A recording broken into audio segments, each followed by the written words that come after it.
Claire Maymonette, and I'm interviewing Adam Pearson for the Making Chromosomes Counts magazine. Adam, tell us a little bit about yourself, please. So my name's Adam Pearson. I'm a 35-year-old presenter, actor, public speaker, campaigner, hailing from sunny Croydon. Croydon, cool. You have a condition called neurofibromatosis. Can you tell us a bit more about that, please? Neurofibromatosis type 1 is a genetic condition that affects the 17th chromosome of the human genome.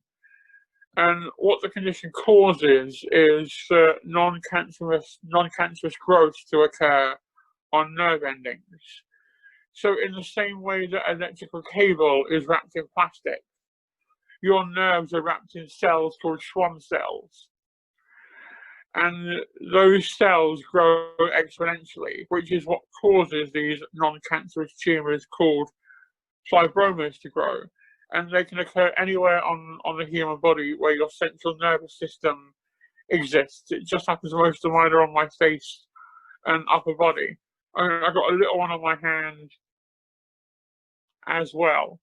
And the condition affects roughly 1 in every 2,300 people, which means it's only just within the parameters to be called rare, that being 1 in 2,000. That's the benchmark for a disease to be medically classified as rare. And there's quite a big spectrum. Some people are mildly affected, and then I'm at the extreme end of that same spectrum. So how have you been able to positively use this condition throughout your life? I think ultimately it's a case of either you do it or you don't. And I could sit around and get really upset or really mardy about it, hug the dog, cry, and listen to Dido or Radiohead or like loads of depressing music over and over and over. And ultimately all that's really going to do is get on the dog's nerves. So there comes a point when you just sit down and get on with it. And I think life is 10% what happens to you and 90% how you choose to handle that. And so I've always been a big advocate of putting my head down and just getting on with it. That's great. I think you're really inspiring to me. And you've done so much as well, haven't you, in the media industry with this as well? I've tried to.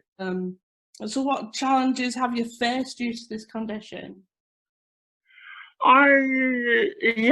There's the obvious medical side of things. And a lot of people put a lot of stock in the social model of disability. And I think that overlooks the medical at quite a cost. So I've forever been in and out of hospital. I've had 38, 39 operations. And so you've got to kind of deal with that and juggle that along with the day-to-day kind of online trolling, people's reactions and what have you. But I've never been a big fan of putting any kind of stock or importance onto what strangers think of me. I've always been a huge believer of the people that matter don't mind, and the people that mind don't matter. Exactly. And so that kind of just bounces right off my shoulders. I don't really care what Funky Badger 38 on Twitter thinks.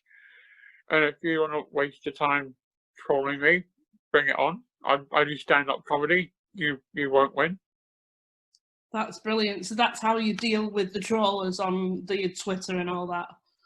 You correct their grammar and you move on. Yeah, definitely. Quite often, when people troll you, quite often they can't spell, so they kind of make really blindly obvious errors. And so you correct those. You don't degenerate to their level. I think if you're going to punch, you punch up. Good point. Yeah, very true, Adam. So you worked as an actor and a presenter. Tell us about your experiences with these roles. I've always really enjoyed it. I think it's always good to kind of, with the presenting, I think you should always either present stuff that you know about or that you have a vested interest in, and turn up and do it well. I think as a presenter, my job is to turn up in the best shape I can physically and mentally to do my job, and then also make the material as accessible as I can to an audience. And similar with the acting, you learn your lines, you rock up, you do your job, and you enjoy it. Is it hard work? Absolutely. It's like long days and a lot of pressure. But yeah, I really do enjoy what I get to do. I'm incredibly fortunate. That's absolutely brilliant. I really admire you, Adam. Did you know I had a rare form of Down syndrome? I did, yes. So it's mosaic Down syndrome, so you know about it then? I do, yes. I learned about it through, not only did I learn about it through working behind the scenes on the Undatables, you also learn about it just doing the disability circuit, like the conferences and the Twitter and what have you. And I think Downs in particular has been in the spotlight a lot at the moment with the campaigns around the abortion laws, hasn't it? Yeah, it has, yeah.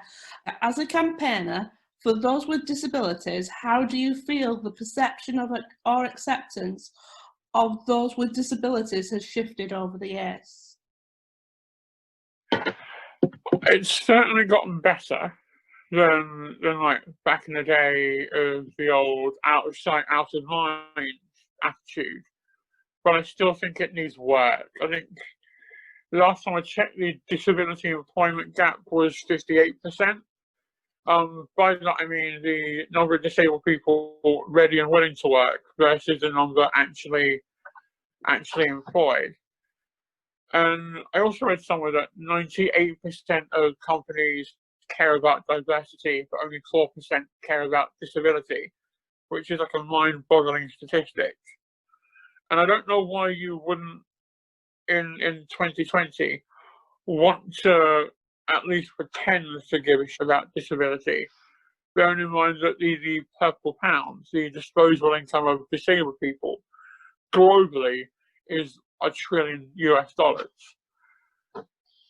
And yeah, I think often disabled people can be often overlooked for what they can bring to the workplace or society, and the medicine of it tends to take over, and it can be somewhat dehumanizing.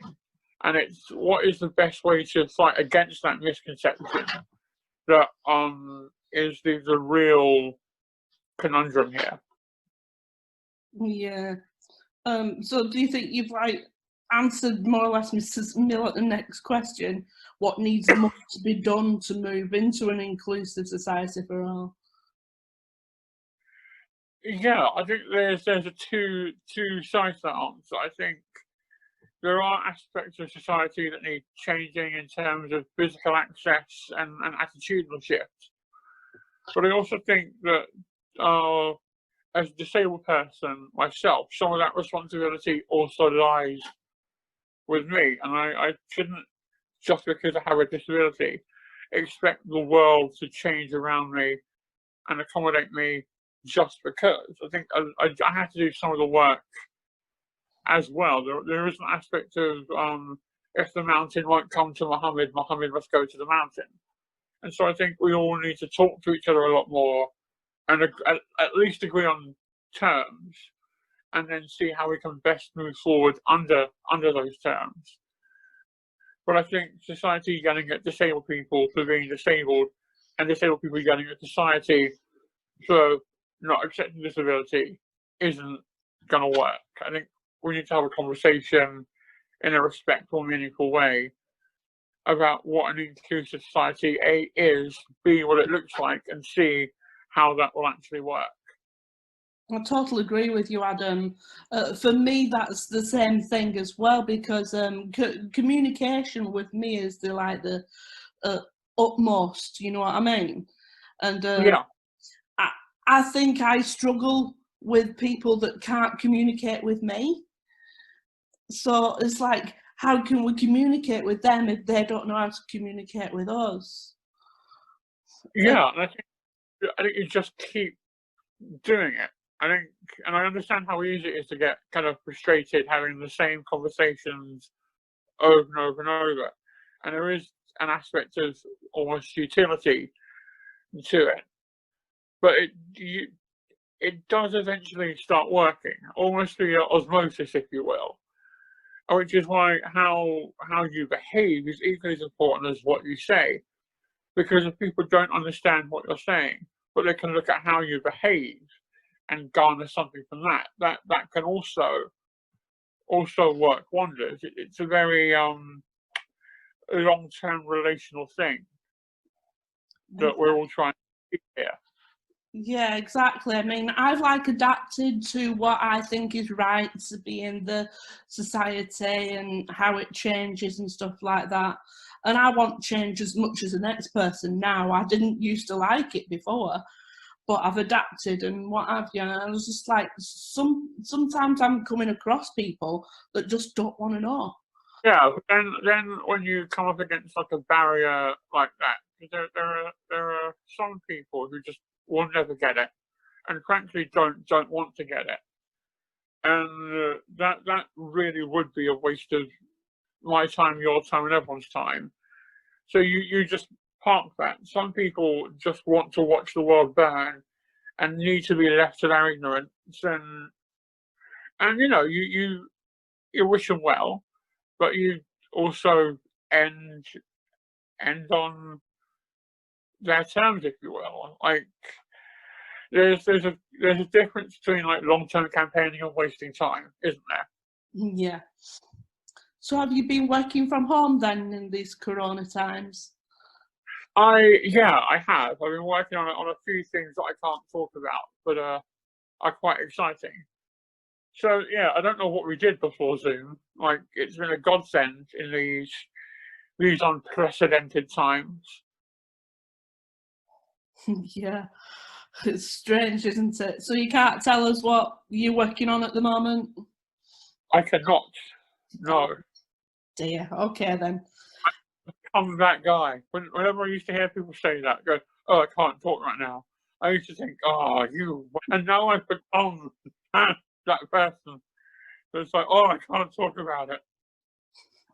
Well, we'll be excited to see what you come up with next then. It'll be good. Cool.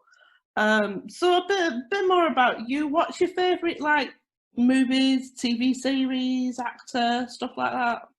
Oh, my favourite movie of all time is Forrest Gump. I think it's a masterpiece of a movie.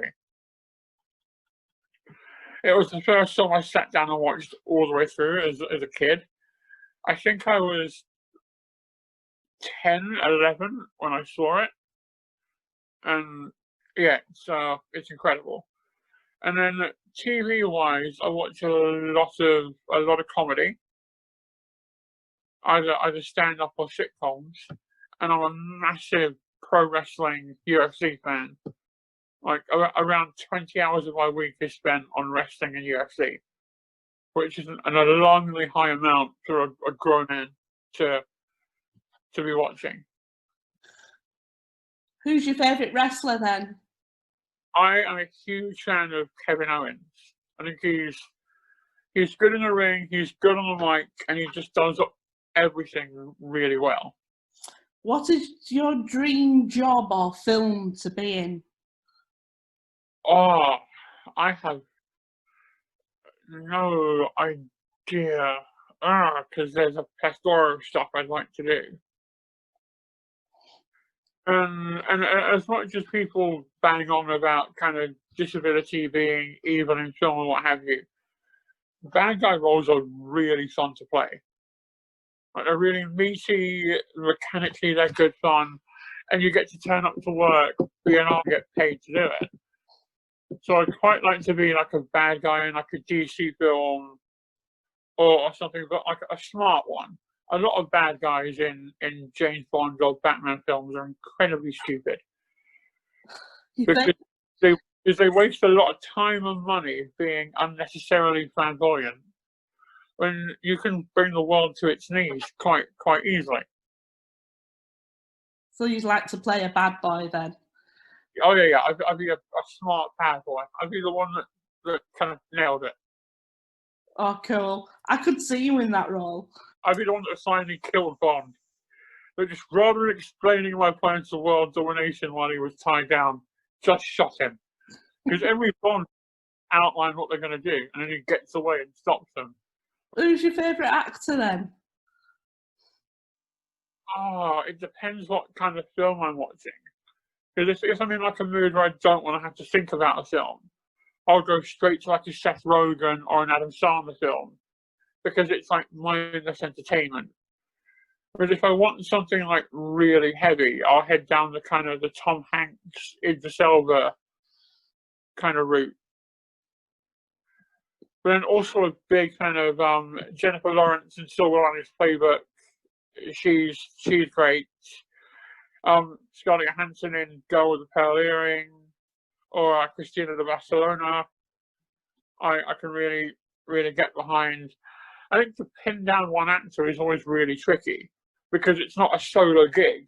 You're always part of an ensemble, and you're only as good as the people that you're acting alongside. I see a Spider-Man poster behind you. Are you a Marvel fan? I am. I'm a huge Marvel fan. So I've got time for DC as well. Yeah, you like a bit of both? Yeah, I've got a DC one up here. Oh, cool. So yeah, I like both. Nice one. Well, I've thoroughly enjoyed our meeting. Well, thank you very much, Adam. No problem at all, my dear. You take care of yourself, all right, and have a good day. Will do. You too. Thank you. Bye. Bye.